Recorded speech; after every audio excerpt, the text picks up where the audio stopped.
इस लेक्चर में हमने चैप्टर 8 और चैप्टर नंबर 9 पढ़ना है। चैप्टर नंबर 8 है फर्स्ट ऑर्डर लॉजिक और चैप्टर नंबर 9 है inference in first order logic.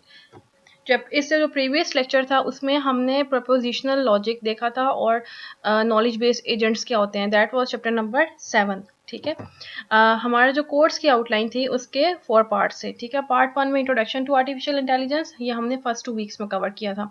फिर क्लासिकल आर्टिफिशियल इंटेलिजेंस, इसमें हमने एजेंट्स पढ़े थे और साथ में ये प्रॉब्लम फॉर्मुलेशन, फिर प्रॉब्लम का solution by using searching algorithms. Then अब हम इस वाले टॉपिक पर है knowledge representation and automated reasoning, जिसमें हमारा जो इस लेक्चर का टॉपिक है वो है रूल्स एंड एक्सपर्ट सिस्टम।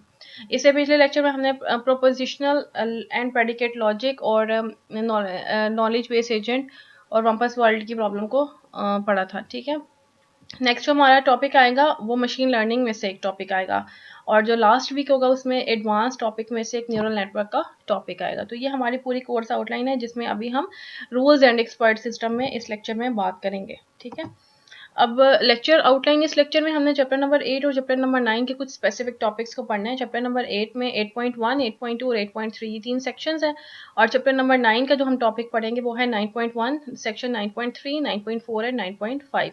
अब चैप्टर नंबर 8 में हमने फर्स्ट ऑर्डर लॉजिक क्या होता है, उसका सिंटैक्स क्या है, उसके सिमेंटिक्स क्या है, दे आर वेरी इजी। आप लोग फेमिलियर भी हैं, आप लोग इसको प्रोलॉग पे इम्प्लीमेंट कर भी चुके हैं। ठीक है, तो ये इसका सिंटैक्स और सिमेंटिक के बारे में।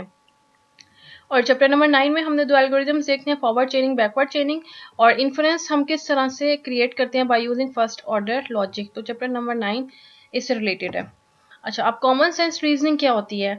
यू आर टोल्ड, हमें एक इन्फॉर्मेशन प्रोवाइडेड है, John drove to the grocery store and bought a pound of noodle, pound of ground beef and 2 pounds of tomatoes. और फिर इसके बाद ये एक सिनेरियो या एक वर्ल्ड गिवन है और ये सारे क्वेश्चंस पूछे मैं आपसे। Is John 3 year old? Is John a child? What will John do with purchases? Did John have money? Does John have less money after going to the store? Did John buy at least 2 tomatoes? Were the tomatoes made in the supermarket? Did John buy any meat? Is John a vegetarian? Will tomatoes fit in the John's car? हम ये सारी curies पूछी हैं, एक information या एक world, एक scenario given है और इससे रिलेटेड कुछ क्यूरीज हैं। लास्ट में क्वेश्चन पूछा गया है कि क्या प्रोपोजिशनल लॉजिक, जो कि अभी हमने पिछले चैप्टर में पढ़ी है, सपोर्ट करेगी इनको आंसर करने में। तो जो प्रोपोजिशनल लॉजिक हमने देखी थी उसमें ये होता है कि propositional logic assume that world is made up of fact. जो प्रोपोजिशनल लॉजिक का वर्ल्ड था that is made up of fact, और फैक्ट कैन बी ट्रू और फॉल्स, आइदर येस और नो। तो वो हमें सिर्फ येस, नो और ट्रू फॉल्स की फॉर्म में आंसर देती है और वर्ल्ड में सिर्फ और सिर्फ फैक्ट होते हैं और ये बहुत लिमिटेड नॉलेज होता है प्रोपोजिशन लॉजिक में और इसकी लिमिटेड एक्सप्रेसिव पावर होती है। लाइक ये कॉम्प्लेक्स सेंटेंसेस को रिप्रेजेंट नहीं कर सकती या कॉम्प्लेक्स सेंटेंसेस को आंसर नहीं कर सकती, ना रिप्रेजेंट कर सकती है और ना ही वो आंसर कर सकती है। तो इसलिए जो है प्रोपोजिशनल लॉजिक जो है दैट इज़ लिमिटेड। इस चीज़ को ओवरकम करने के लिए फिर हमने फर्स्ट ऑर्डर लॉजिक का कॉन्सेप्ट और फिनोमेना भी हम पढ़ेंगे।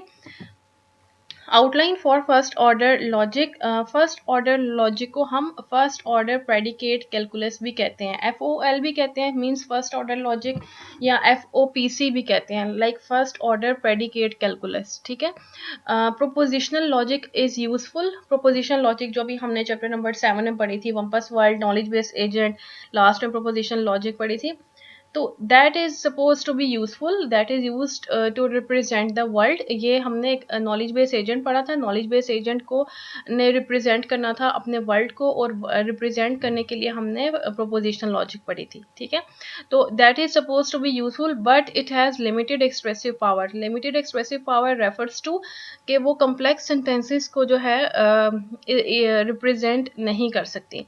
फर्स्ट ऑर्डर प्रेडिकेट कैलकुलस या फर्स्ट ऑर्डर लॉजिक एक ही बात है, लाइक इसके दोनों नाम है, FOPC भी और FOL भी।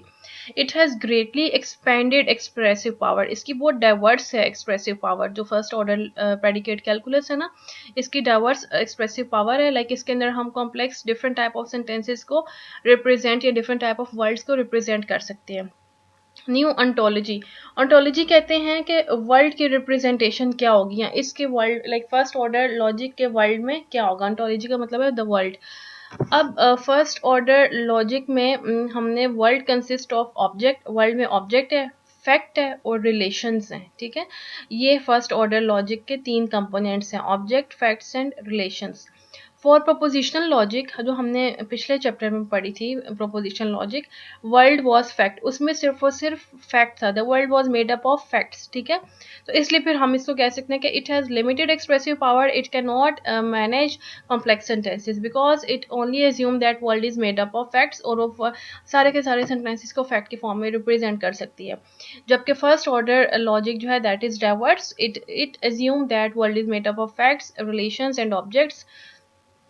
ऑब्जेक्ट्स हैव प्रॉपर्टीज, ऑब्जेक्ट्स की प्रॉपर्टीज होंगी, and engage in relations and function, और ऑब्जेक्ट्स जो है वो रिलेट होंगे, उनका रिलेशन होगा विद फैक्ट्स, और वो हम रिलेशंस किस तरह से क्रिएट करते हैं फर्स्ट ऑर्डर लॉजिक में, वो हम इसमें पढ़ेंगे।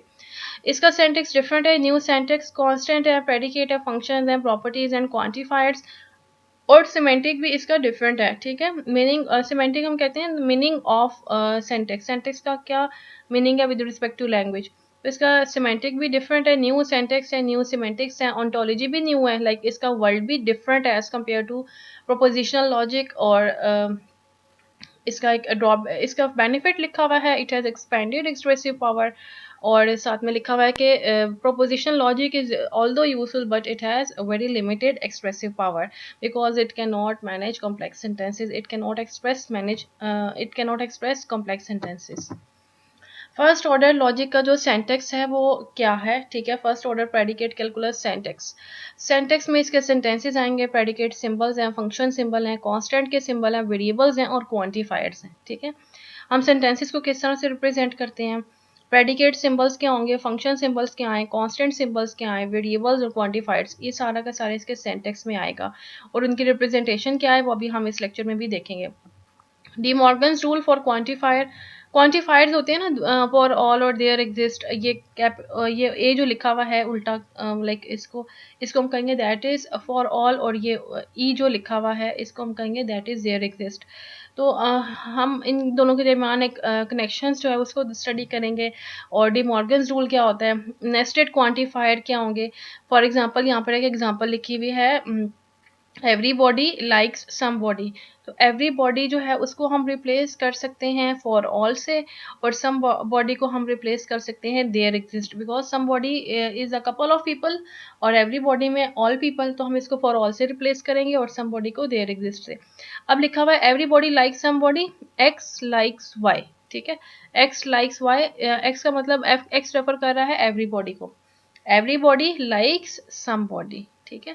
एवरीबॉडी लाइक्स समबॉडी, अब एवरीबॉडी जो था तो इसलिए हमने फॉर ऑल लिखा एक्स, और there exist y, there exist y means somebody y. नीचे लिखा हुआ है समबॉडी लाइक्स एवरीबॉडी, इसका मतलब ये समबॉडी का मतलब है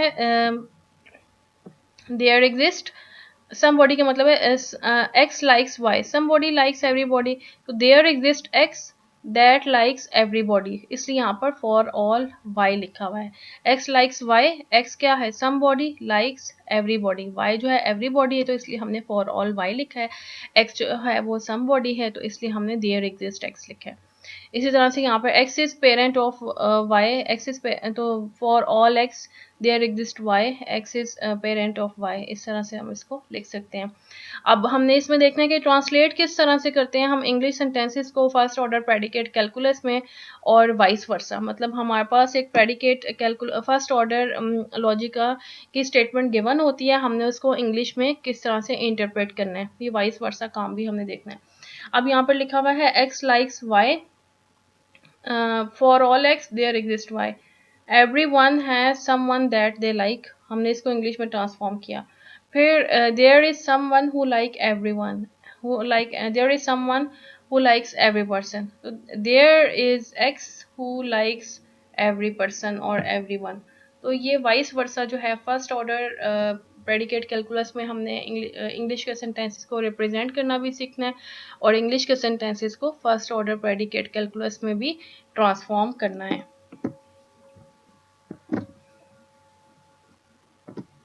first order logic is also called first order predicate calculus. ये अभी हम डिस्कस कर चुके हैं कि फर्स्ट ऑर्डर लॉजिक को हम फर्स्ट ऑर्डर प्रेडिकेट कैलकुलस भी कहते हैं। और प्रोपोजिशन लॉजिक में क्या था, जो पिछले चैप्टर को ये बता रहे हैं कि प्रोपोजिशन लॉजिक एज्यूम करती है कि वर्ल्ड में सिर्फ और सिर्फ फैक्ट है, जो उसने वर्ल्ड को रिप्रेजेंट करना है, that is made up of only facts. First order logic like natural language assume the world contain objects हैं और फंक्शंस हैं, ठीक है। जो फर्स्ट ऑर्डर लॉजिक है उसके वर्ल्ड में ऑब्जेक्ट्स भी होते हैं, लाइक फैक्ट्स होते हैं, रिलेशंस होते हैं और फंक्शंस होते हैं। अभी हमने इसको पीछे डिस्कस किया था। फर्स्ट ऑर्डर लॉजिक में ऑब्जेक्ट्स होते हैं वर्ल्ड में, फैक्ट्स होते हैं और रिलेशंस होते हैं। तो अब ऑब्जेक्ट्स जो हैं वो क्या होंगे, ऑब्जेक्ट्स हो सकते हैं वो पीपल हो सकते हैं, houses, number, colours, baseball game, words, ये सारे हैं, ठीक है।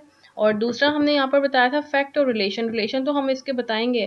फंक्शंस क्या है, फंक्शंस इसमें father of, best friend, one more than, plus function argument are, function के जो आर्ग्यूमेंट्स होते हैं उसमें हम ऑब्जेक्ट्स प्लेस करते हैं, और फंक्शन भी हमें हमेशा एक ऑब्जेक्ट ही रिटर्न करेगा, ठीक है। तो अब फर्स्ट ऑर्डर लॉजिक में हमने कहा कि वर्ल्ड में फैक्ट है और वर्ल्ड जो है वो पूरा का पूरा वर्ल्ड को हम रिप्रेजेंट करते हैं एज अ फंक्शन, और उस फंक्शन के जो आर्ग्यूमेंट होते हैं वो ऑब्जेक्ट होते हैं, और फंक्शन हमें रिटर्न भी एक ऑब्जेक्ट ही करेगा। यहाँ पर ये मेंशन है। Object generally correspond to English noun, ठीक है। ऑब्जेक्ट में यूजुअली आपके इंग्लिश नाउन्स आ सकते हैं। प्रेडिकेट या रिलेशंस या प्रॉपर्टीज क्या होती हैं, ठीक है। प्रेडिकेट भी हो सकते हैं, रिलेशन भी हो सकते हैं, या प्रॉपर्टी भी आप इसको कह सकते हैं, इसलिए यहाँ पर स्लैश से मेंशन है। रेड है, राउंड है, प्राइम है, brother of, bigger than, part of, comes between. देखें ये ब्रदर ऑफ है, that is a relation. Red है, ये इसकी प्रॉपर्टी है, ठीक है। Comes between a sort of predicate है, ठीक है। तो ये हम कहेंगे दैट इज प्रेडिकेट रिलेशन है या प्रॉपर्टीज है। Predicate argument are object. अब प्रेडिकेट के जो आर्ग्यूमेंट्स होते हैं, प्रेडिकेट हम उसको कहते हैं यूजुअली जो ब्रैकेट से बाहर लिखा हुआ होता है। तो प्रेडिकेट के जो आर्ग्यूमेंट है ब्रैकेट के अंदर, जो हमने यहाँ पर ब्रैकेट के अंदर लिखा हुआ होता है, दैट आर ऑब्जेक्ट, उसमें हम ऑब्जेक्ट लिखते हैं, और ऑब्जेक्ट प्रेडिकेट हमेशा हमें एक ट्रूथ या फॉल्स वैल्यू रिटर्न करता है। Predicate generally correspond to English verb, ठीक है। प्रेडिकेट में यूजुअली हमारा इंग्लिश का वर्ब भी आ सकता है, इसके अलावा कोई और कोई प्रॉपर्टी भी आ सकती है, कोई रिलेशन भी आ सकता है। यूजुअली जो है वो इंग्लिश वर्ब होता है। First argument is generally the subject, the second is the object. अब ये किस चीज को पॉइंट कर रहा है फर्स्ट आर्ग्यूमेंट, यहाँ पर देखें नीचे, बिल हिट द बॉल। तो बिल जो है वो फर्स्ट आर्ग्यूमेंट है, that is a subject. Bill जो है वो नेम ऑफ अ पर्सन है, तो इसलिए ये सब्जेक्ट है, और सेकंड जो आर्ग्यूमेंट है वो हमारे पास ऑब्जेक्ट होता है। अब यहाँ पर जो सेकंड आर्ग्यूमेंट है दैट वाज बॉल, तो देखें ये हमारे पास ऑब्जेक्ट है। फर्स्ट आर्ग्यूमेंट हमेशा हमारे पास सब्जेक्ट होता है, सेकंड आर्ग्यूमेंट हमेशा ऑब्जेक्ट होता है, और जो प्रेडिकेट है यहाँ पर वर्ब है। देखें लिखा हुआ है predicate generally correspond to English verb, इसको हम हिट को कहेंगे दैट इज प्रेडिकेट। तो हिट जो है वो हमारे पास एक वर्ब है, तो प्रेडिकेट इज वर्ब। फिर बिल लाइक्स आइसक्रीम, यहाँ पर first argument is subject, second argument is object and predicate is verb. यही हमने स्पेसिफाई किया ना। यूजुअली ये जो ऊपर लिखी हुई 3 लाइंस, इसी की एक्सप्लेनेशन जो है वो यहाँ पर नीचे एग्जांपल के थ्रू हम गेट कर सकते हैं। अच्छा, फिर इसके बाद noun 1 verb noun 2 usually means noun 1 verb. अच्छा, इसको अगर हमने इंटरप्रेट करना है इंग्लिश में तो हम किस तरह से करेंगे, noun 1 verb noun 2 usually means noun 1 verb noun 2। तो ये हम फर्स्ट ऑर्डर प्रेडिकेट कैलकुलस में किस तरह से इंटरप्रेट करते हैं, कौन सा वाला प्रेडिकेट है, कौन सा वाला ऑब्जेक्ट है, कौन से आर्ग्यूमेंट्स हैं, रिलेशंस हैं या प्रॉपर्टीज हैं। और फर्स्ट ऑर्डर लॉजिक में ऑब्जेक्ट्स होते हैं और फंक्शंस होते हैं। फर्स्ट ऑर्डर लॉजिक के जो बेसिक एलिमेंट्स हैं उसको हमने रिप्रेजेंट करना है, लेकिन पहले हमें सिंटैक्स पता होना चाहिए कि बेसिक हम कंपोनेंट्स इसके क्या हैं। तो कॉन्स्टेंट्स हैं, कॉन्स्टेंट जो हमारे पास नेम्स होते हैं, ऐसे ऑब्जेक्ट्स जिनकी वैल्यू कभी भी चेंज नहीं होगी, they are known to be constant. तो किंग जॉन है, ये हमेशा एज इट इज रहेगा नेम, ये कभी चेंज नहीं होगा, तो हम इसको कहेंगे that is constant.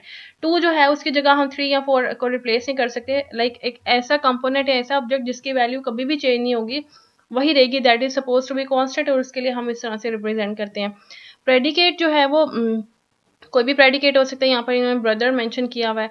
Functions square root है, लेफ्ट लेग ऑफ, इस तरह से ये फंक्शंस आ सकते हैं।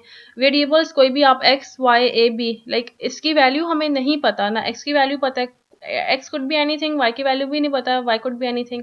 क्वांटिफायर्स क्या है, फॉर ऑल और देयर एग्जिस्ट, ये 2 क्वांटिफायर्स हैं, ठीक है। क्वांटिफायर्स हैं। कनेक्टिव्स क्या है? कनेक्टिव्स जो हैं वो एम्प्लॉयज़ हैं, डबल एम्प्लॉयज़ हैं, एंड है और निगेशन है। एम्प्लॉयज़ वो डबल एम्प्लॉयज़ और एंड है और निगेशन है, और इक्वालिटी है, ठीक है, बट कॉजेज डिफिकल्टीज। लेकिन ये स्टैंडर्ड कनेक्टिव है और ये इक्वालिटी में जो है वो समटाइम कोई कॉम्प्लेक्सिटीज आ सकती हैं, कोई प्रॉब्लम आ सकती है, ठीक है, तो ये इक्वालिटी का सिंबल है।